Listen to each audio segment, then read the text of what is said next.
बिस्मिल्लाहिर्रहमानिर्रहीम। अस्सलाम वालेकुम स्टूडेंट्स, मैं हूं हसन फरीद, आपका physics teacher.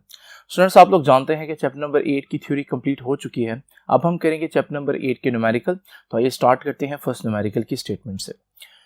What are the wavelengths of a television. इससे पहले कि मैं पूरी स्टेटमेंट पढ़ूं, मैं यहाँ कुछ हेडिंग्स दे देता हूँ एक गिवन डाटा की, ताकि जो भी डाटा गिवन है मैं उसको इकट्ठा करके एक जगह पर लिख दूं। उसके बाद जो हमें मालूम करना है, जो रिक्वायर्ड है, which is to be found, वो लिख दें और फिर हम इसके सॉल्यूशन की तरफ आते हैं। न्यूमेरिकल बहुत आसान है, जरा देखते हैं जी। What are the wavelengths of a television station which transmits vision at this frequency and sound at this frequency. आपको पता है टेलीविजन से दोनों चीजें आ रही होती है ना। तो हमारे पास जो वेव्स हैं विजन की, वो है 500 मेगाहर्ट्ज की। तो हम फ्रीक्वेंसी लिखने लगे उसकी, लेकिन एफ के साथ छोटा सा वी लिख देता हूं ताकि पता चले कि ये जो हमारे पास विजन फ्रीक्वेंसी है। उसके बाद साउंड है, उसके बाद मैं एफ एस लिख देता हूं। साउंड की frequency 505 megahertz. Respectively take speed of electromagnet wave as 3 × 10⁸ metre per second. वो कहता है कि आप जो स्पीड ऑफ इलेक्ट्रोमैग्नेटिक वेव्स हैं, वैसे आपको मालूम है, ये चीज ना भी दी हो तो ऑब्वियस है कि इलेक्ट्रोमैग्नेटिक वेव्स की जो स्पीड है वो 3 × 10⁸ मीटर्स पर सेकेंड होती है। अब हमारे पास वो कहता है व्हाट आर दी वेवलेंथ्स। तो ये जो फ्रीक्वेंसीज दी हो, इनकी पर्टिकुलर वेवलेंथ्स फाइंड आउट करनी है, यानी विजन वाली लैम्डा और साउंड की जो लैम्डा है, ये दोनों चीजें हमें मालूम करनी है। अब जरा देखिए, एफ गिवन है, वी गिवन है और लैम्डा पूछा हुआ है। तो यहां पर तो सिंपल हमारे वेव इक्वेशन लगेगी जो कि कहती है v = f लैम्डा। तो अब क्योंकि मैंने 2 दफा लैम्डा निकालना है, तो मैं ये इक्वेशन 2 दफा लगाऊंगा। v = f लैम्डा और v = f लैम्डा। एक में मैं विजन की बात करूंगा तो फ्रीक्वेंसी भी विजन की होगी और वेवलेंथ भी विजन की होगी। एक में मैं साउंड की बात करूंगा तो दोनों चीजें साउंड से रिलेटेड होंगे। तो मैं सिंबल्स डिफरेंट दे रहा हूं यहां, क्योंकि मुझे लैम्डा वी मालूम करना है। तो लैम्डा वी को मैं एक तरफ रखता हूं, तो ये एफ वी इधर मल्टीप्लाई हो रहा है तो जाकर वी से डिवाइड हो जाएगा। यहां भी लैम्डा एस मालूम करना है तो एफ एस उधर जाकर डिवाइड हो जाएगा। अब आप लोग जानते हैं कि v जो है वो 3 × 10⁸ है, जबकि जो एफ वी है वो है 500 मेगाहर्ट्ज। मेगा की जगह 10⁻⁶ लिख देता हूं, ठीक है। उसके बाद लैम्डा एस जो है वो 3 × 10⁸ ऊपर आ जाएगा, उसमें नीचे एफ एस है और वो है 505 मेगाहर्ट्ज। तो 505 लिख के मेगा की जगह 10⁶ लिख देता हूं। लो, अब इनको डिवाइड करते हैं और देखते हैं कि क्या आंसर आता है। तो हमारे पास इसकी वेवलेंथ आएगी 0.6 और वेवलेंथ क्योंकि लेंथ है तो इसका यूनिट जो है वो मीटर्स। 0.6 मीटर्स। यहां पर देखते हैं जी, लैम्डा एस कितना आता है, इसके लिए भी हमें डिवाइड करना पड़ेगा। ये आ जाएगी जी 0.59 मीटर्स। तो स्टूडेंट्स, यहां हमारा फर्स्ट न्यूमेरिकल कंप्लीट होता है। अब चलते हैं नेक्स्ट न्यूमेरिकल पे और देखते हैं कि उसकी स्टेटमेंट क्या कहती है। तो आइए स्टूडेंट्स, इसकी स्टेटमेंट पढ़ते हैं, लेकिन उससे पहले हम देखते हैं कि क्या डेटा मौजूद है न्यूमेरिकल को सॉल्व करने के लिए और क्या कुछ हमें मालूम करना है।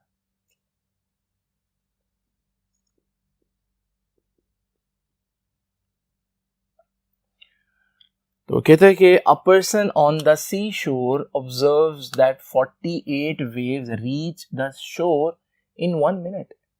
48 वेव्स इन 1 मिनट। आपको मालूम है फ्रीक्वेंसी क्या होती है? फ्रीक्वेंसी होती है number of waves in 1 second. वो जो बता रहा है वो भी एक फ्रीक्वेंसी ही बता रहा है, लेकिन वो बता रहा है 48 वेव्स इन 1 मिनट। 48 वेव्स पर मिनट, ये फ्रीक्वेंसी है। मगर ये फ्रीक्वेंसी एसआई यूनिट्स में नहीं है, मिनट की जगह सेकंड होना चाहिए, क्योंकि हम फ्रीक्वेंसी मेजर करते हैं पर सेकंड में।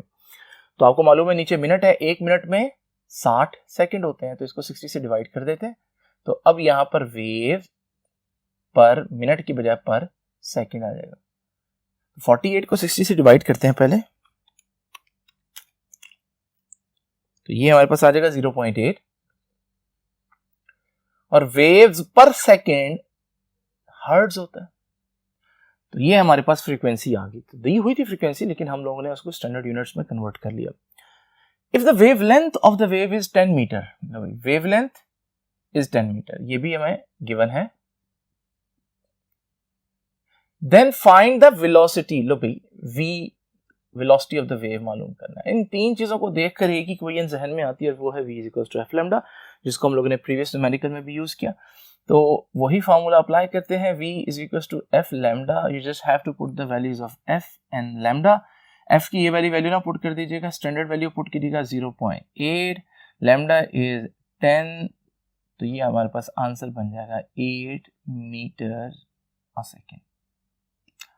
तो बस स्टूडेंट्स इतना सा न्यूमेरिकल था। चलते हैं नेक्स्ट बोर्ड पर, देखते हैं कि नेक्स्ट न्यूमेरिकल किस तरह से करना है। तो आइए स्टूडेंट्स इसकी स्टेटमेंट पढ़ते हैं। In a ripple tank 500 waves passes through a certain point in 10 seconds। ये डाटा दिया हुआ है, इसको नोट करते हैं और इसके साथ देखते हैं कि हमसे क्या पूछा जा रहा है, रिक्वायर्ड क्या है, और फिर हम आएंगे सॉल्यूशन की तरफ।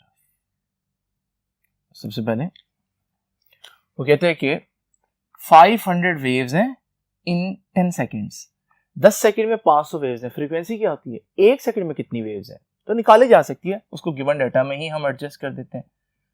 तो 500 वेव्स हैं 10 सेकेंड्स में, तो 1 सेकेंड में कितनी होंगी, तो 10 से डिवाइड कर दें, तो फिर हमारे पास ये आ जाएगा 50 वेव्स इन 1 सेकेंड। और वेव या साइकिल्स या वाइब्रेशंस इन 1 सेकेंड या पर सेकेंड इज कॉल्ड हर्ट्ज। तो ये यूनिट में आप 50 हर्ट्ज लिख देंगे।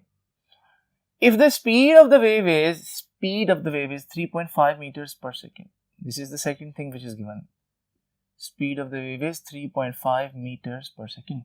Then find wavelength of the wave. तो wavelength मालूम करनी है, लैम्डा फाइंड आउट करना है। स्टूडेंट्स फिर वही डाटा है आपके पास, ये बहुत आसान है। आप लोगों ने दोबारा से वही फार्मूला अप्लाई करना है, v is equals to f lambda, जिसे हम वेव इक्वेशन कहते हैं। लेकिन इस दफ़ा हमें लैम्डा मालूम करना है, तो हम लैम्डा को एक तरफ रखेंगे, फ्रीक्वेंसी इधर मल्टीप्लाई हो रही है तो जाकर v से डिवाइड हो जाएगी। तब जरा देखिए, v 3.5 meters per second है, f फ्रीक्वेंसी ये वाली वैल्यू पुट करेंगे, 50 हर्ट्ज है, तो इसको डिवाइड करके आंसर निकाल लेते हैं। ये आंसर आया 0.07 और वेवलेंथ का यूनिट होता है मीटर्स। तो स्टूडेंट्स ये तो हो गए फर्स्ट 3 न्यूमेरिकल्स। चलते हैं फर्स्ट बोर्ड पर, देखते हैं कि बाकी न्यूमेरिकल्स को कैसे सॉल्व करना है। तो आइए स्टूडेंट इस न्यूमेरिकल की स्टेटमेंट देखते हैं। A string of guitar 1.3 metre long, तो डाटा दिया हुआ है, हम ये डाटा इकट्ठा लिख लेते हैं। सबसे पहले उसने बताया कि गिटार जो है, string of guitar is 1.3 metre long, तो ये लेंथ दी हुई है 1.3 मीटर्स। Vibrates with 4 nodes. आइए इसको जरा एक दफा ड्रॉ कर लेते हैं। ठीक है, तो हमारे पास एक स्ट्रिंग है, वो दोनों तरफ इस सपोर्ट से जुड़ी हुई है, 4 नोड्स बन रहे हैं। आपको पता है एंड पर तो वैसे ही नोड्स बनते हैं, तो 2 नोड्स तो ये हो गए, ठीक है। इसके अलावा 2 मजीद नोड्स हैं, तो वो मैंने इस तरह से बना दिया। तो अब जरा देखिए, जब मैं ये वेव कंस्ट्रक्ट करूंगा, क्योंकि यहां नोड है, तो ये हमारे पास वेव बन रही है, ठीक है। इसमें 4 नोड्स हैं, 1 2 3 और 4, लेकिन लूप्स इंपॉर्टेंट हैं। 3 लूप्स बने हैं 4 नोड्स की वजह से, और लूप्स को हम n से रिप्रेजेंट करते हैं। तो n के बारे में मैं कहूंगा ये 3 लूप्स है, ठीक है। n is equal to 3। Find the wavelength and speed. लो भाई 2 चीजें मालूम करनी है, वेवलेंथ क्योंकि 3 लूप्स बन रहे हैं तो मैं 3 लूप्स वाली वेवलेंथ कह देता हूं लैम्डा 3, और स्पीड मालूम करनी है। अच्छा, in the string if it vibrates at 500 hertz, इस वक्त इसकी जो फ्रीक्वेंसी है वो 500 हर्ट्ज है। तो 500 हर्ट्ज का मतलब क्या हुआ? 500 हर्ट्ज का मतलब हुआ कि इसकी जो फ्रीक्वेंसी है 3 लूप्स में वाइब्रेट करने की वो 500 हर्ट्ज है। चलिए जी, अब इसके सॉल्यूशन की तरफ आते हैं। आपको मालूम है कि स्ट्रिंग्स के अंदर हम लोगों ने फार्मूला पढ़ा कि हमारे पास किसी भी सिचुएशन के अंदर जो वेवलेंथ है, यानी जनरल में कह देता हूं nth वेवलेंथ जो है, यानी किसी भी सिचुएशन की वेवलेंथ, वो बराबर होती है 2L ओवर n। अब हम कौन सी सिचुएशन की बात करें जिसमें 3 लूप्स बन रहे हैं, तो n की वैल्यू 3 पुट करेंगे तो इधर लैम्डा 3 आ जाएगा। 2 एज इट इज, L की वैल्यू तो हमें मालूम है 1.3 मीटर्स है, डिवाइडेड बाय n की वैल्यू 3 पुट करनी है जैसे कि मैंने पहले बताया आपको, तो यहां से हमारे पास वेवलेंथ आ जाएगी।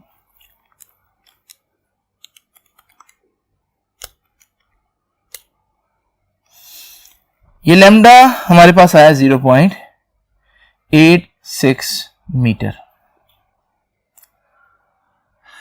तो ये चीज तो हमने मालूम कर लिया। अब वो कहते हैं स्पीड निकालें। आपको मालूम है फ्रीक्वेंसी है, वेवलेंथ है, तो स्पीड के लिए तो वेव इक्वेशन यूज कर सकते हैं। तो v is to F lambda. ये थर्ड हार्मोनिक की बात हो रही है तो दोनों के साथ 3 आ जाएगा। भाई f3 कितना है वो गिवन में था 500 हर्ट्ज। लैम्डा 3 कितना है वो हमने फाइंड आउट किया 0.86। तो इसको मल्टीप्लाई करते हैं और आंसर निकाल लेते हैं।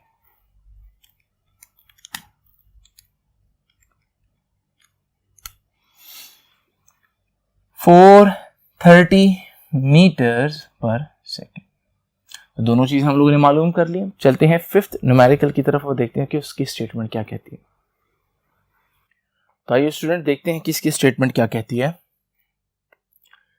अ टेंशन ऑफ 400 न्यूटन, तो टेंशन दी हुई है सबसे पहली चीज, causes a 300 gram wire, mass दिया हुआ है 300 ग्राम। आपको मालूम है ये स्टैंडर्ड यूनिट नहीं है, इसको 1000 से डिवाइड करेंगे तब ये किलोग्राम्स में आएगी, तो ये बनेगी 0.3 kilograms. Wire of length 1.6 metre, लो भी लेंथ भी दी हुई है 1.6 metre, to vibrate with a frequency of 40 hertz, frequency भी दी हुई है 40 हर्ट्ज। पूछा क्या है, what is wavelength of that transverse wave, तो वेवलेंथ मालूम करनी है। अब जरा गौर करें इस पे।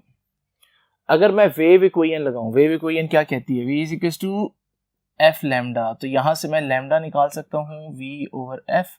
तो लैम्डा उसने पूछा है ना वेवलेंथ, वो निकाली जा सकती है, लेकिन उसके लिए मुझे दो चीजें चाहिए, स्पीड और फ्रीक्वेंसी। अच्छी बात यह है फ्रीक्वेंसी गिवन है, देख रहे हैं आप लोग, लेकिन पूरे डेटा में कहीं स्पीड नहीं है। इसका मतलब मुझे क्या करना पड़ेगा, मुझे पहले किसी तरह से ये स्पीड ढूंढनी पड़ेगी और फिर उस स्पीड को उस फार्मूला में पुट करके लैम्डा यानी कि वेवलेंथ फाइंड आउट करनी पड़ेगी। तो आइए पहले हम स्पीड मालूम करते हैं। हम लोगों ने पढ़ा कि स्टेशनरी वेव्स, हम लोगों ने पढ़ा कि स्ट्रिंग्स के अंदर जो ट्रांसवर्स वेव होती है उनकी स्पीड होती है tension multiply by length divided by mass of string. ये सारी T, L और M तीनों चीजें मौजूद है, देख रहे हैं आप लोग। तो अब ये वैल्यूज पुट करते हैं हम, ये इसलिए दी हुई थी ताकि आप लोग स्पीड निकाल सकें, ठीक है। तो टेंशन की वैल्यू है 400, लेंथ है 1.6 मीटर्स और कैपिटल M है 0.3। यहां से हमारे पास स्पीड आ जाएगी, स्पीड आ गई 46.2 मीटर्स पर सेकेंड, 46.2 मीटर्स पर सेकेंड। अब ये स्पीड आ गई ना, तो स्पीड भी आ गई, फ्रीक्वेंसी पहले से थी। अब हम लैम्डा फाइंड आउट कर लें, v over f। v speed है, अभी हम लोगों ने स्पीड मालूम की थी 46.2 metre per second, divide frequency से करना है और फ्रीक्वेंसी है 40 हर्ट्ज। इनको डिवाइड करके देखते हैं क्या आंसर आता है। यहाँ था 1.15 मीटर आंसर आ गया।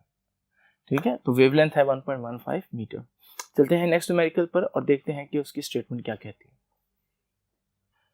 तो आइए स्टूडेंट्स देखते हैं कि क्या गिवन डाटा है और क्या पूछ रहे वो। कह रहे कंपेयर करें। कंपेयर जब भी कहते हैं ना फिजिक्स में, तो उसका मतलब रेशियो लें। The theoretical speed of sound है हाइड्रोजन में और जो स्पीड ऑफ साउंड है हीलियम में, इनको कंपेयर करें। और कंपेयर का मतलब मैंने आपको क्या बताया कि रेशियो लें। तो मैं इसलिए लिख देता हूं कि वो क्या पूछ रहे हैं हमसे, speed of sound in helium to speed of sound in hydrogen की रेशियो पूछ रहे हैं। ठीक हो गया। अब गिवन डाटा में देखिए उसने हाइड्रोजन और हीलियम के बारे में जो डाटा दिया वो नोट कर लें। ये है मोलर मास ऑफ हाइड्रोजन,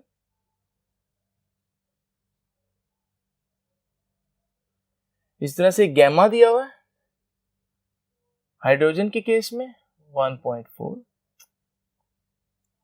फिर मोलर मास ऑफ हीलियम दिया हुआ 4.0 ग्राम्स पर मोल, गैमा हीलियम दिया हुआ 1.66 और आर की वैल्यू दी हुई है 8.334 जूल्स पर केल्विन पर मोल। अब ये सारी जो चीजें हैं ये हमें गिवन है। अब हम आते हैं इसके सॉल्यूशन की तरफ। आप लोग जानते हैं कि जो स्पीड ऑफ साउंड का फार्मूला हम लोगों ने पढ़ा था वो था गैमा पी। अब स्टूडेंट्स आप लोग जानते हैं कि जो हम लोगों ने स्पीड ऑफ साउंड का फार्मूला पढ़ा था वो था under root gamma R T over M. अब यही फार्मूला जो है मैं हाइड्रोजन के लिए भी लिखूंगा और हीलियम के भी लिए लिखूंगा। तो जब मैं इसी फार्मूला को हीलियम के लिए लिखूंगा तो यहां V के साथ HE आ जाएगा हीलियम के लिए। गैमा हीलियम का डिफरेंट है तो गैमा के साथ भी HE आ जाएगा। R तो यूनिवर्सल कांस्टेंट है वो तो सेम होगा। टेम्परेचर हमने एक ही रखा हुआ है। नीचे जो मैस है वो भी हीलियम का ही आ जाएगा। ये हीलियम के लिए उसी इक्वेशन को लिख दिया मैंने। अच्छा, अब मैं इसी इक्वेशन को हाइड्रोजन के लिए लिखता हूं तो जहां जहां हीलियम लिखा था वहां वहां हाइड्रोजन लिख दूंगा। तो गैमा के साथ hydrogen R T as it is आ जाएगा और नीचे मैस के साथ हाइड्रोजन। अब मैं क्या करता हूं, इन दोनों को मैं डिवाइड करता हूं। ठीक है, तो जरा देखिए जब मैं इन दोनों को डिवाइड करूंगा तो लेफ्ट हैंड साइड से डिवाइड होगी और राइट हैंड साइड से डिवाइड होगी। यहीं पर ही कर रहा हूं। R T under root cancel हो जाएगा। ठीक है जी, तो हमारे पास V helium over V hydrogen में यहां ऊपर क्या बचेगा, under root gamma helium over mass of helium divided by यहां पर नीचे gamma hydrogen over mass of hydrogen.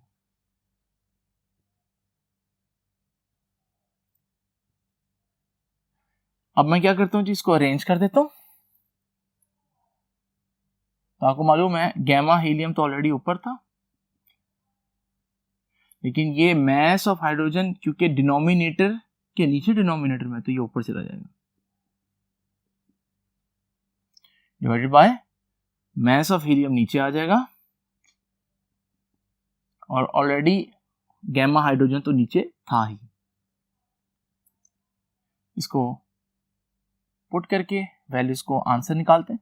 ये सारी चीजें हमें गिवन है। गैमा हीलियम कितना है जी, गैमा हीलियम है 1.66 और हाइड्रोजन का मास है 2.08 डिवाइडेड बाय गैमा हाइड्रोजन है 1.4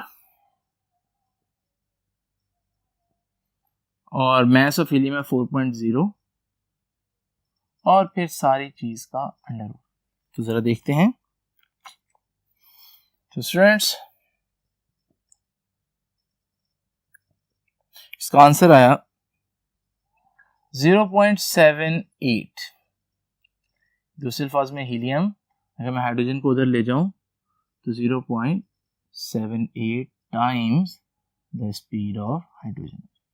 दूसरे अल्फाज में हीलियम में हाइड्रोजन के मुकाबले में साउंड की स्पीड कम होगी, और यही हम लोगों ने पढ़ा कि जिस गैस की डेंसिटी ज़्यादा हो उसमें स्पीड ऑफ साउंड कम होती है, और जिस गैस की डेंसिटी कम हो स्पीड ऑफ साउंड ज़्यादा होती है।